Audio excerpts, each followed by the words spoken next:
in the Garage Series, May the 15th, 2016. Been having a lot of fuel percolation issues as of late, and this is the first car I've ever had that problem with. And I was trying to figure out, what could be causing it. I was saying that, well, the T-top car had a cowl induction hood and a vent on it, so it allowed heat to escape out the engine compartment, right? But see, this car, when I had the mechanical fan on it originally, when I first started building it, had I put on a small block fan, and that fan with the shroud pushed the heat from underneath the hood. It didn't go into the back of the engine compartment, so that wasn't an issue. What the issue was, I was running the fuel lines for the Buick was over here for the 3.8, and I ran it up over the radiator, over the shroud, and then to the pump, so it was soaking up heat here.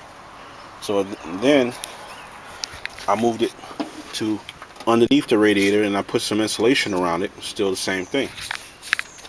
Now I got to thinking that maybe the flat, the hood was the problem. But I said, well, I ran a flat hood when it was in the Monte Carlo, and I never had this issue.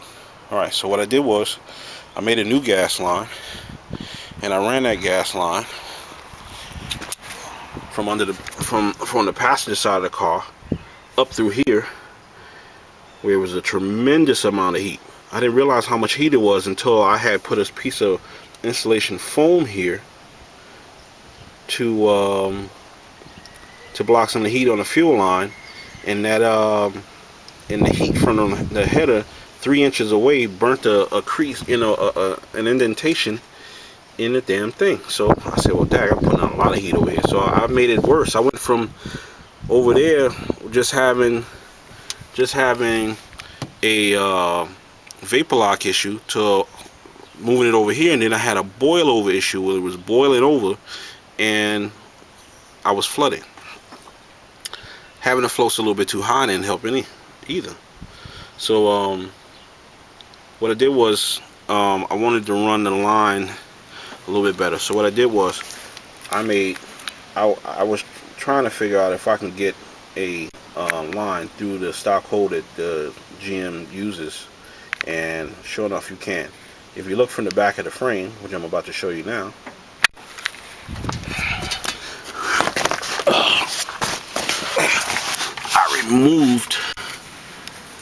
I removed the push lock holes, and I ran a solid line, aluminum line, up through the frame where GM normally sends it. And it was easy to do it that way because, first of all, the line is hard, but it's a straight shot. If you could see through there, it's a straight shot. With the hose, it would have been impossible to do without using some type of fish line to push through and then pull it back through.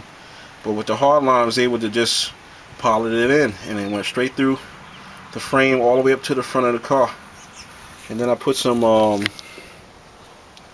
insulation straps on it, and put the hard line adapter on it, and hook it up to the filter. So far, no leaks, so it's good.